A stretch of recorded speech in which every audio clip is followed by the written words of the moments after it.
Welcome to Behavioral Health Today, a podcast brought to you by the Triad Network. This podcast is designed to share trending topics occurring within the world and our communities and bring them a behavioral and mental health perspective. Welcome to Behavioral Health Today. I'm your host, Peter Fenger. My guest today is Andrea Leigh Rogers.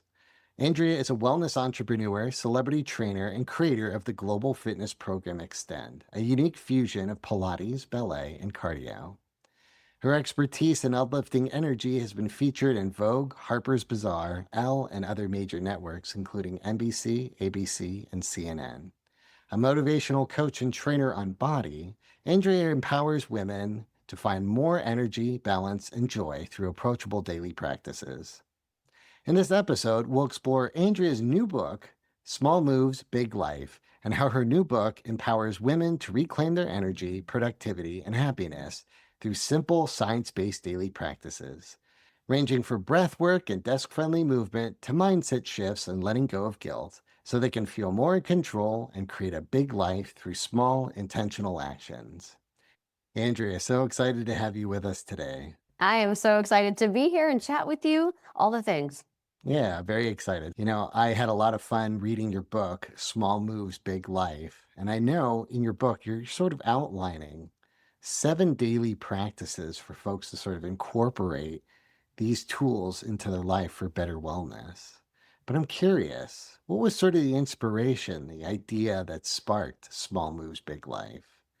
Well, the inspiration came through real life circumstances in my life where I was in a place that felt like I was fighting or flighting every single day, that I was treading water, trying to keep afloat, right? I was going through a very challenging time in my life, and I found myself just getting through the day barely.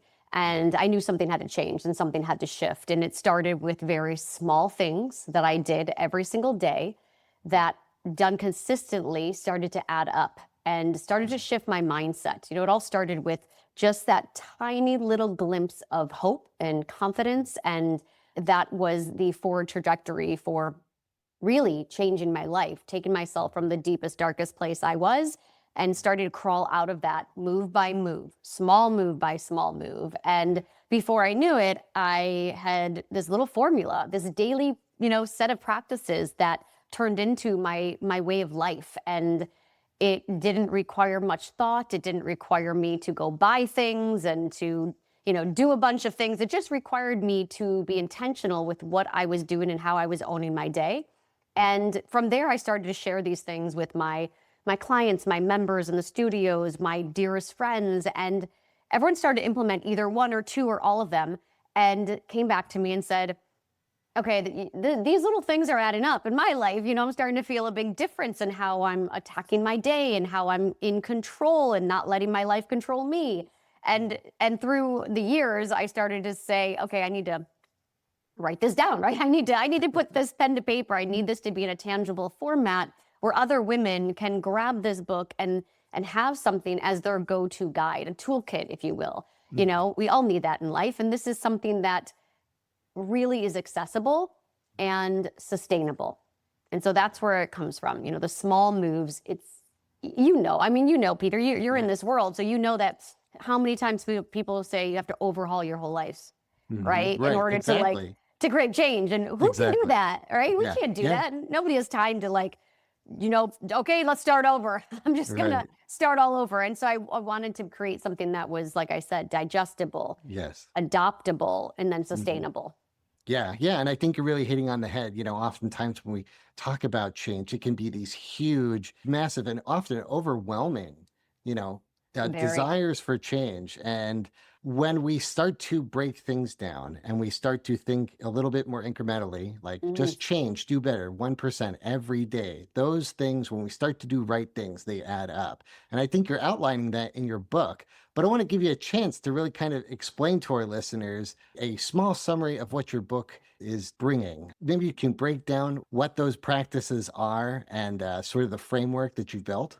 Yeah, I mean, we won't go into detail on every single one Yes. because I want you to obviously pick up the book and Right. read it. But overall, these are practices that are going to shift your mindset and your physical health. So, Mhm. for example, the first thing that I do every single day, as opposed to reaching for the cell phone in my hand and starting my day scrolling through social media, like many of us do, is I sit with some intentional breaths.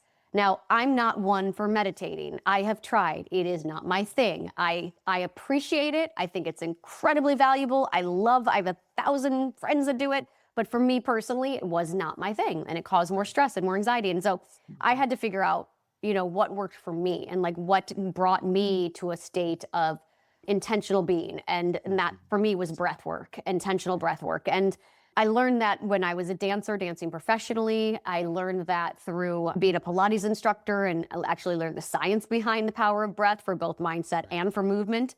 And then I learned that through life. Mhm.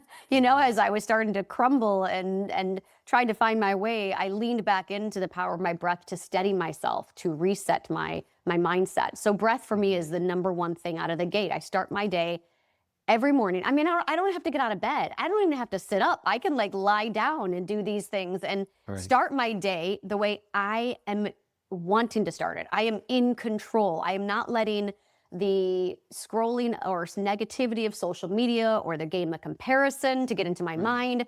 I'm Right. starting the day reminding myself how lucky I am to be taking these breaths, Mhm. to be able to move my body, to be able to have the wherewithal to care enough to take those breaths, to be Right. intentional.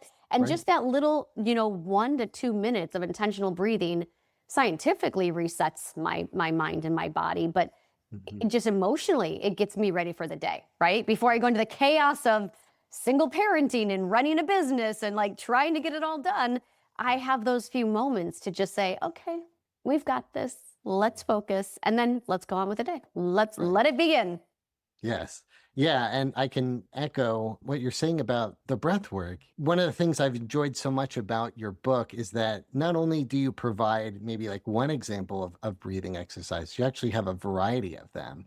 And, whether or not you can sort of meet your mood and choose Uh, some of the different yeah. breathing techniques that work well for you, some of the neat things that I've applied for. So beyond just being the host of the show, I'm actually a facilitator for a support group.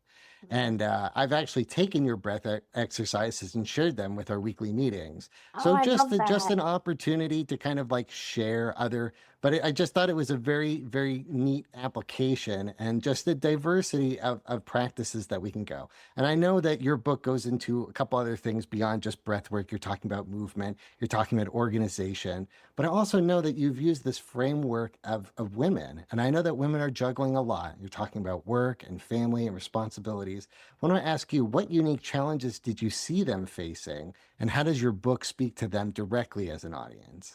Yes. So with my business, Xtend Bar, it is a female focused workout facility, Hmm. both in brick and mortar and online, primarily digital now after COVID. But through the years of having studios globally and traveling across these studios and meeting women from all walks of life, whether I was in, San Diego, California, or in Shanghai or in London, wherever I was having these really great conversations with women talking about the power and impact of movement and then hearing more about their stories and what was happened in their lives and the challenges that they faced and how they came out of it and the things that they were doing to try and get out of it or the things that they were still struggling with. And when I zoomed out, I realized this 24-year-old woman I'm talking to in San Diego is dealing with some of the same type of challenges that this 50-year-old in Shanghai is telling me about. And Hmm. across the board, the commonality of what we as women are dealing with managing and trying to get through, that's always a get through, was resounding. It was just like this, echo across the globe. And I realized, this is why we need these kind of little things in our life that don't feel like they take so much effort to do. Because try adding something else to your plate, right? Right. Okay, Right. Peter, you're gonna feel so much better, but just do 2 hour-long workouts, drink a jug of water, read 2 books a day, sit on a red light, go in a sauna, do a cold plunge, meditate for 45. Like, there's just so much you can do, and all of those things are beautiful and wonderful, and perhaps they work just fantastically for you. But I wanted to just take this blueprint and say, okay, if you just do these simple things, it's 30 minutes or less a day, all Right. collectively, it will Hmm. become habit. And through trial and error and working with my clients, members, and friends, it started to work and it started to hit. And people were not having to think about doing this. It was just doing it and feeling better. And then because they were feeling better, they were doing better in all other areas of their life. Yeah. Yeah. And the neat part is, sometimes it's just starting. Uh, Because once we that's start, it. we can start to ask what's next, right? And I think one of the neat parts about your book is, you mentioned you're breaking this out into 2 minutes, 4 minutes. These are things that we can do while sitting at our desks. These are things that we can do laying in bed. I've heard the term of meet your mood, and you're giving a variety of practices in order for us to sort of lean into that. And I again, love I that. also think that the neat part about this is beyond just maybe the breath work, you're also talking about movement. And that can be so important to maybe our sedentary lives. So I want to ask you, maybe could you share with our audience what one of some of your favorite desk friendly moves are? Because I think that Yes. was very interesting. Yes. Okay. So movement doesn't have to be like an hour workout, killing yourself at the gym that you absolutely hate, that everything is terribly aching and joints and ligaments are being like pushed beyond limits. It doesn't need to be that. And I think we're starting to get smarter with that. I think in general, we're starting to understand that movement is about strength and resistance and meeting your body and mood where it's at, which I love. Mhm. And so for me, I'm like, okay, what can I fit in today? Yesterday was one of those days, Peter, that I had 10 minutes. That was it. Like I woke up at 6 a.m., got my girls off to school by 7 a.m., and I had back-to-back meetings. I had to be everywhere, and I did not pick them up till 8 o'clock, and then I was exhausted. There was no way I was working out that late. So I just Right. throw in movement snacks. I call them movement snacks. They're Yes. bite-sized little moments where you can move throughout the day. And believe it or not, they add up. So as I'm waiting for the microwave for, cooking my milk for my matcha, I'm doing some, lunges. 2 minutes of Right. lunges makes a difference. When I'm brushing my teeth, I'm doing little knee bends. Again, 2 minutes adds up. When I'm at my desk, if I'm stretching, like I love to do just some easy mobility stretches at my desk, or I'll just simply do a lift and a lower, like a little lunge series for 1 minute, just an up and a down back on my seat. It adds up and it works and it will shift your mood at the same time, right? So not Yeah. only will you get the physical benefits, but your mindset shifts and you Mhm. feel like I just did something. You get Yeah. this teeny, teeny jolt of pride, right? Right.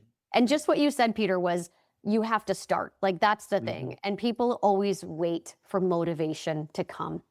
And Yes. it's not come. It might Yeah. come, but it's not lasting. It's not sustainable. Like you have to get into the habit. You have to be disciplined. And so when you cut down the time and you're not asking too much of yourself, you're much more ready and available to do it. It's easier Right. to do it, right? You're breaking down the Right. barriers to entry. You're like, yes, Right. I can do that. I can do 1 minute of breathing. I can do one Mhm. minute of movement.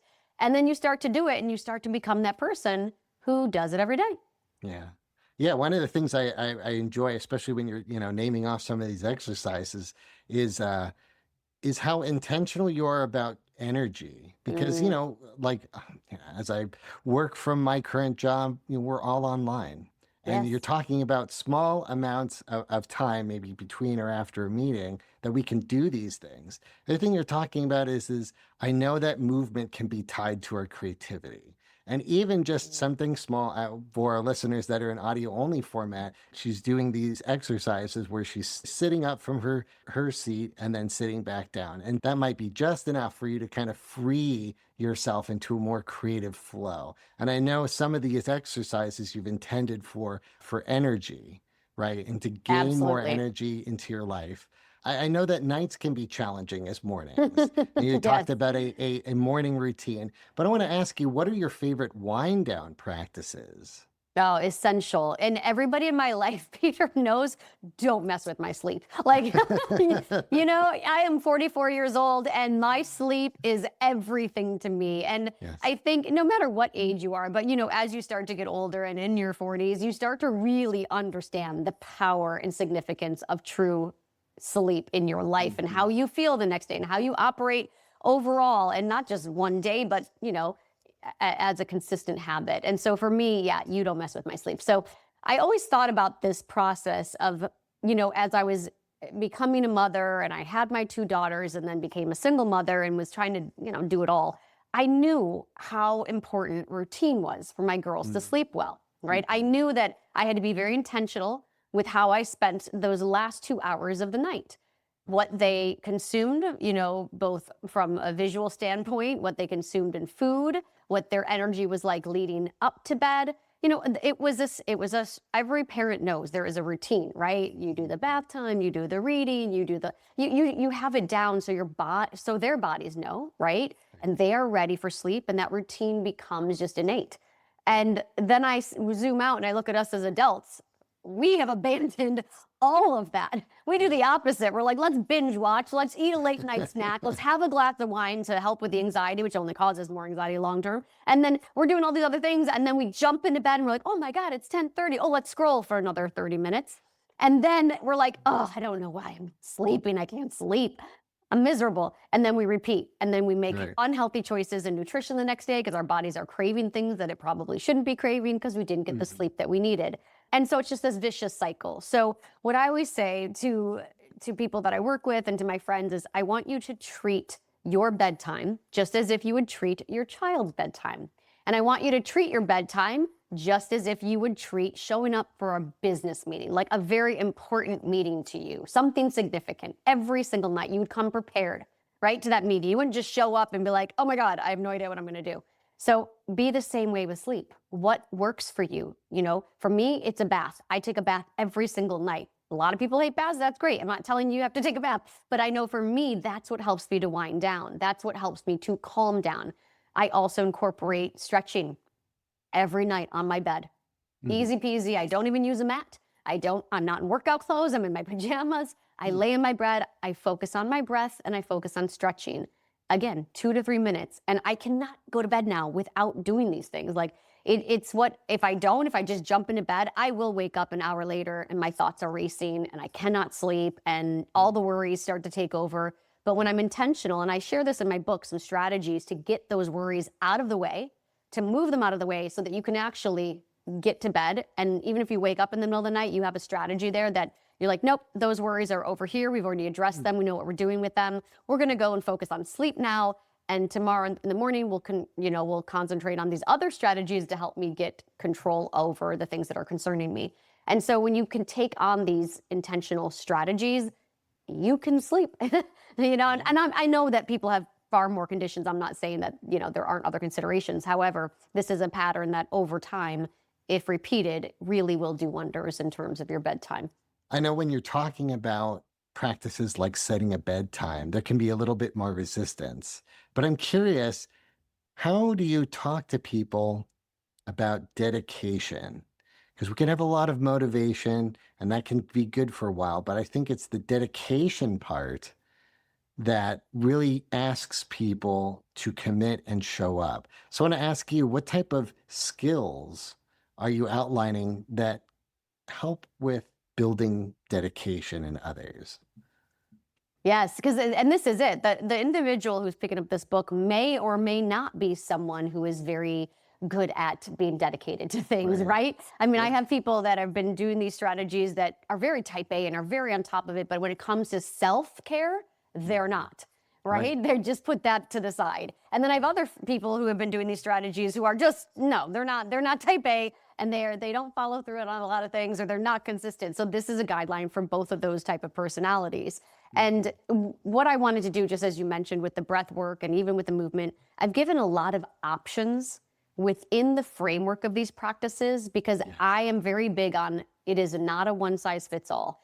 And what works for one person in terms of finding energy might be someone else's calm, right? So I feel like that, I give a lot of options and I say, okay, try these out. Here's 4 to 5 different breath work options. And if you try them and if you like them, great. For me, I lean into like 2 specific ones. But I give these options throughout the book so that people can find what really works for them. And when you find something that feels good and you do it once and you're like, wow, I felt really good after that, you just remember that. I was just interviewing a former Navy SEAL for an article that I'm working on specifically for breath work. And he was just saying, like, it's the same thing we were talking about, which is like, once you do it and it feels good, you're like, oh, I'm going to do that next thing now that feels right. right? Right. Build on So it. you're going to build on it. And so the Yeah. book gives you tools for all 7 practices to both go at it at the very lowest level, like this is all I've got Hmm. today, Andrea, or elevate to the next level once you feel like you've created more consistency and routine. But it's all there to support you along the way. We'll be right back after a word from our sponsor. Continuing education is both a requirement and a learning opportunity, but finding the right CE provider can be challenging. AATBS, a triad company, offers continuing education for psychologists, social workers, marriage and family therapists, counselors, and behavior analysts. CE courses are available both individually and as part of our new All Access Pass. All Access Pass provides a library of over 250 unique courses. That's more than 800 hours of CEs, with new courses being added every month. As a special offer, Behavioral Health Today listeners can save 15% on CE purchases. Visit us at aatbs.com/BHT and enter promo code BHT15 during checkout. That's aatbs.com/BHT. Check out our library and check off your CE requirements today.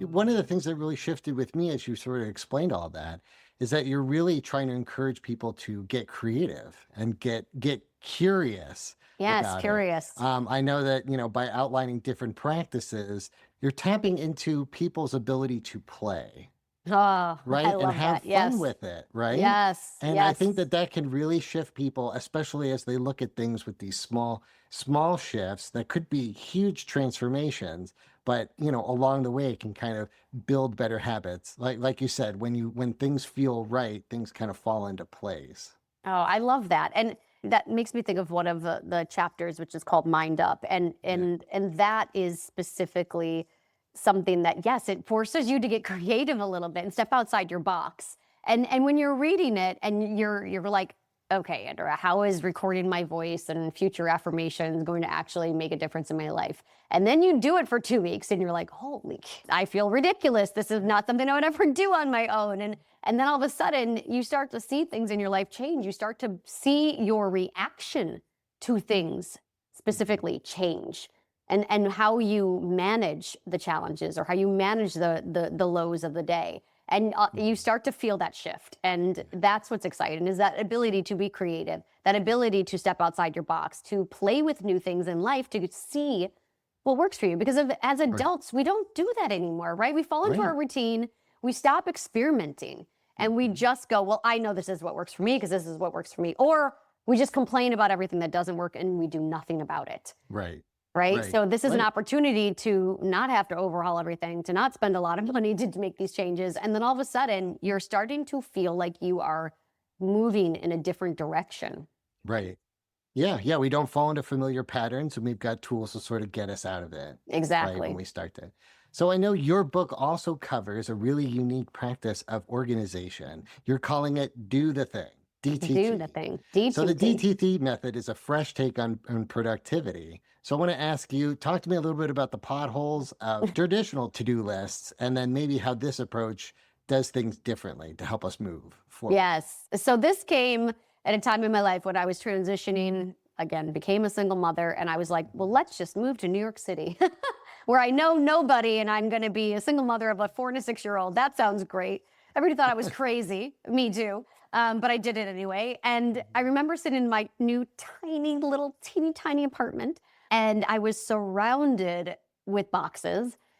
I had to, adjust, adapt, and adopt new practices to live in this big city. I came from a, house in Florida, and now I'm moving to the city with 2 girls. Everything felt very heavy at that moment. I felt like, oh God, I got to get them in school. I got to enroll them here. I got to get a new driver's license. I have to unpack the boxes. I have to do this for the job. Like, it was a million things. And I kept adding to the list, like the physical, writing it down, writing it down, writing it down. I'm one for like writing notes, not just in my phone. So I'm writing. And then I'm looking at this list and it has become a list of anxiety. It's like a list of failures, like every time I look at it, I'm like, oh my God, Right. mark one off, add one on, mark one off. And I felt like it was just treading water. And so one day I'm like, okay, this is not working anymore. Rip it up. What are we going to do today that is going to feel like success for you Mhm. today? Right. Mhm. And so I sat down, I'm like, 3 things. Just 3 things today, right? Give me 3 things that at the end of the day, I'm going to feel good about getting done. Not just like, okay, I did the laundry, but like things that I'm going to go to bed at night and go, that felt really good to get off my plate, or that felt really good to like make progress on that. And so that's what I did. I started doing like 3 things every single day. And I'm like, and every time I didn't want to do it, I'm like, do the thing, do the thing. It's non-negotiable. It's like brushing your teeth. When I write that down, there is no excuses. There's no excuses. I'm doing the thing. And those 3 things done again and again every single day, again, started to add up. Those small things started to add up. And all of a sudden I felt like I was not just checking a box.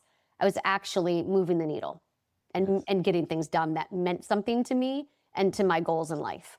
Yeah, and I know the other side of this was really kind of meeting this list and your ability to check those things off with compassion. Hmm. Because I know, you're outlining in the book, like, look, lives get busy, right? And if we can't do those 3 or those 2, like we just start with a smaller list and just focus. And I think that that's such a refreshing perspective because, again, we all have jobs and there's so much responsibility that goes into life and the list can get so long. But when we start to be intentional about what things we want to work on that will actually like tap into our hearts and tap into the soul and kind of make us flourish, I think that those are the things that we can be very intentional on focusing on. And I also think like it really kind of helps us create a vision, right? Yes. And we can be kind of very intentional and focused about that as well.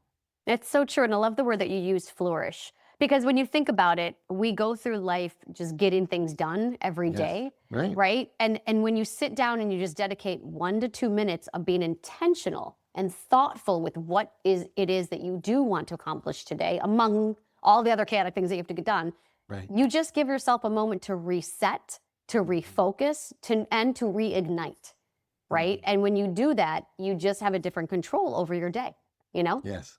Yeah, absolutely. Absolutely. So I know your book kind of talks about this concept of mom guilt Mm. and how that can be a hidden layer to productivity and self-care. I want to ask you, how does it hold women back? And what are some of the first steps that you suggest in letting it go?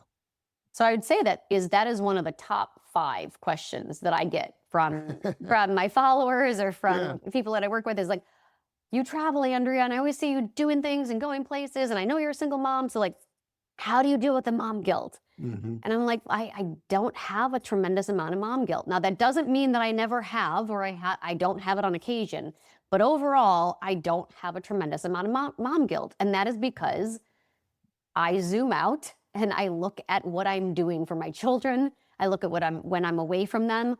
I'm not going out and partying with my friends every night. You know what I mean?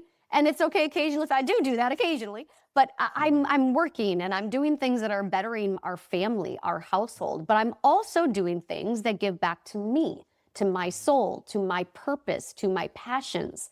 And by doing so, I feel good about myself. I feel productive. I feel purposeful. I feel like I'm living my life with intention.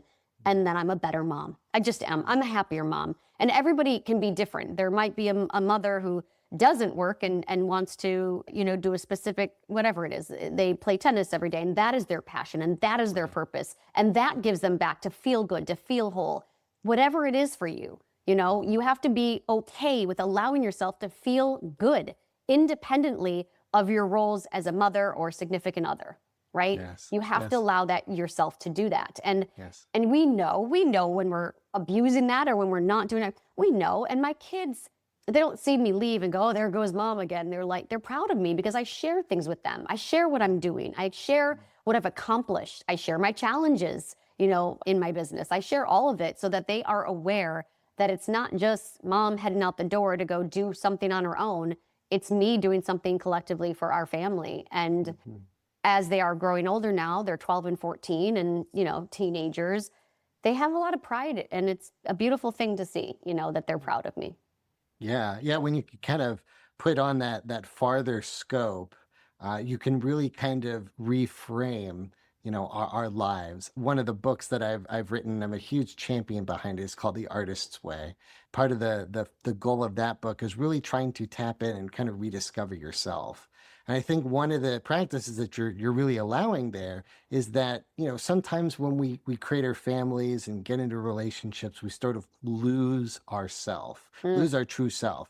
And in your practice, you're kind of reinviting that opportunity to kind of tap in what makes us passionate. How can we take the gifts that we're given in life and really amplify it? And I think when we can tap into that and we can have that energy and really kind of tap into our true self, it kind of ripples out the positivity into the rest of the world. And I think you're seeing that within your family. that is so powerful, Peter. Yes, that ripple effect. And isn't that the density of the ripple within your little bubble of a household is the most Right, important, right? right. And then that if your kids know that you are a happy person and you are doing the things that make you fulfilled and happy, don't you want them to chase those same type of ambitions? Don't you want your family and your kids or your friends even to be inspired or to live a life that is inspiring, right? Mhm. That's what we want. But yet we put so much pressure and so many ridiculous expectations on ourselves, and we're just not as kind to ourselves as we are to others. Yeah, yeah.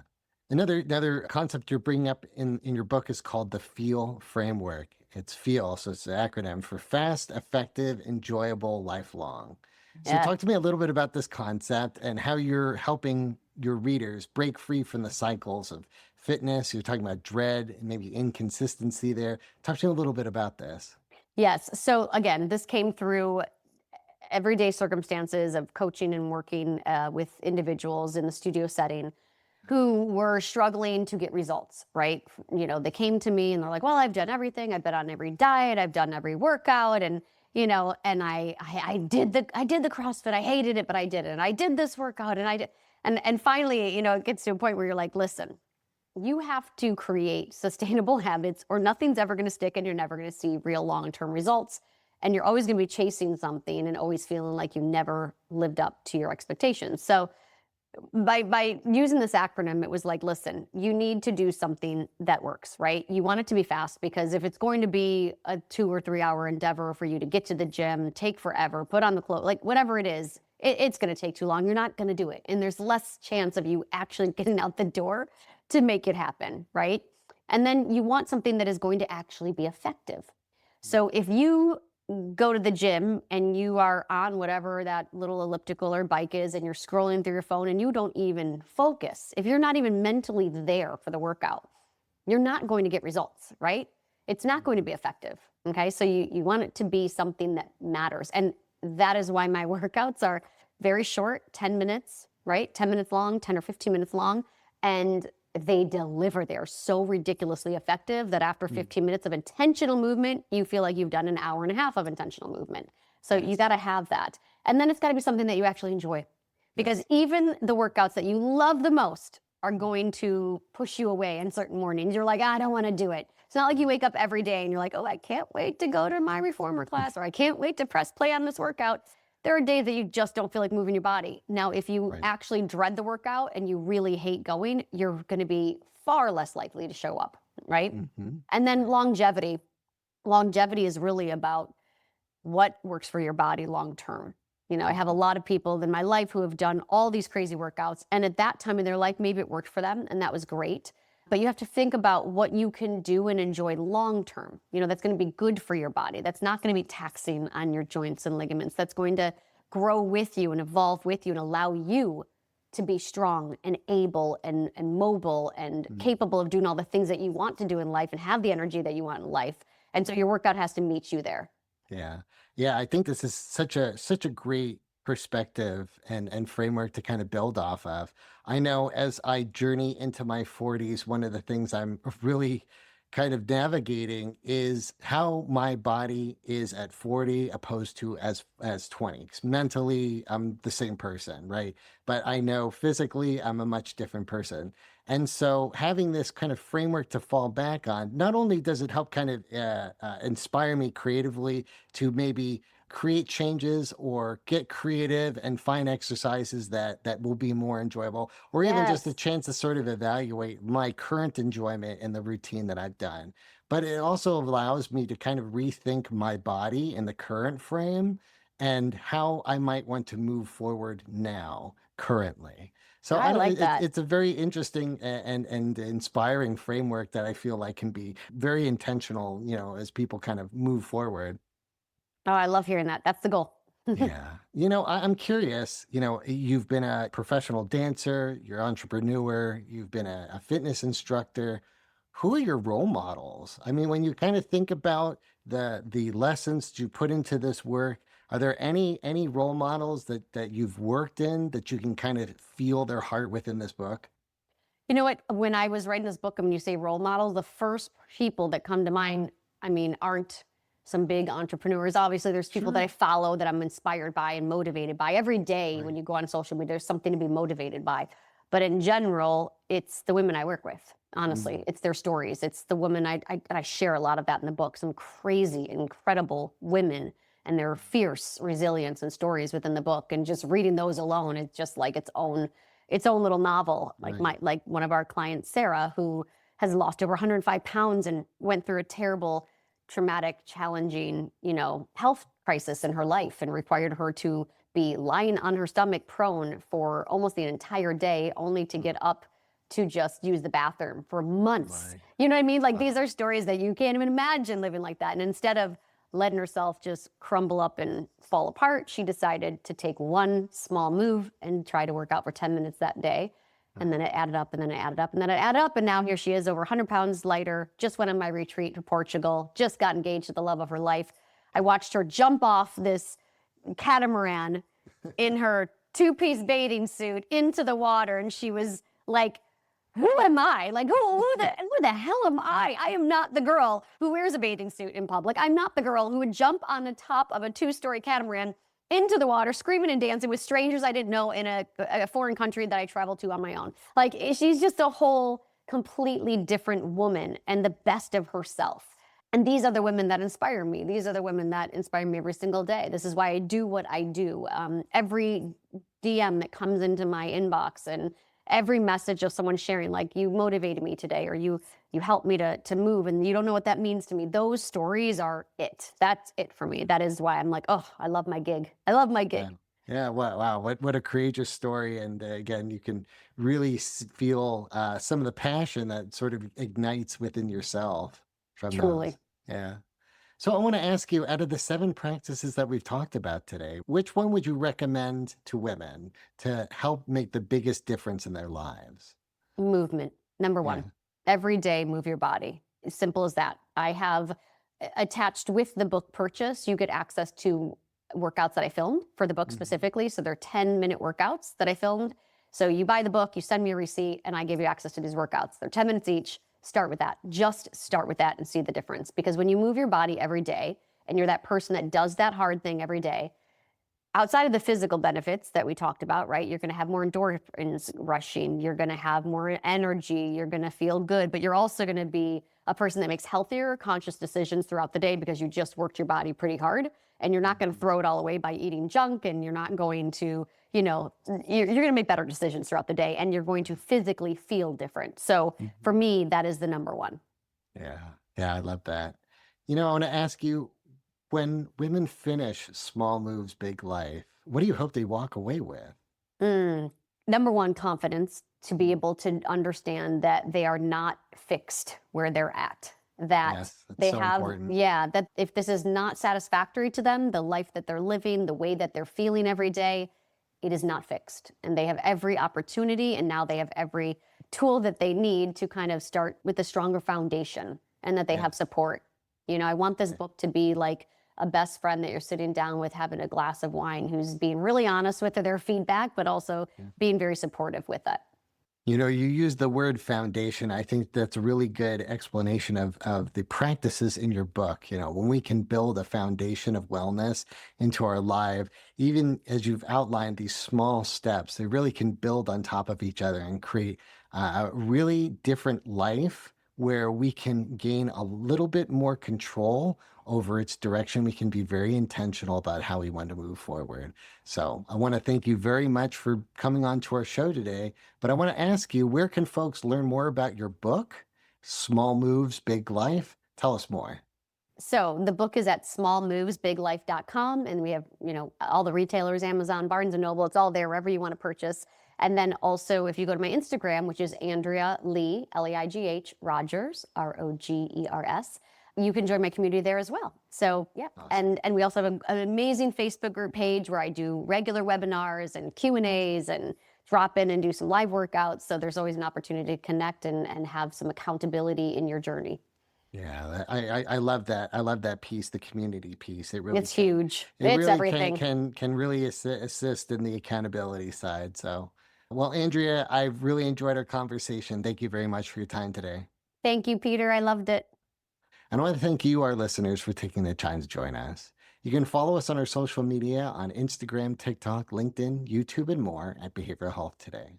If you like our show, please give us 5 stars and leave us a review. That helps us get discovered. And as always, the resources for this episode and an archive of all of our other episodes can be found on our webpage at triadhq.com/BHT. And we look forward to having you back with us next time on Behavioral Health Today.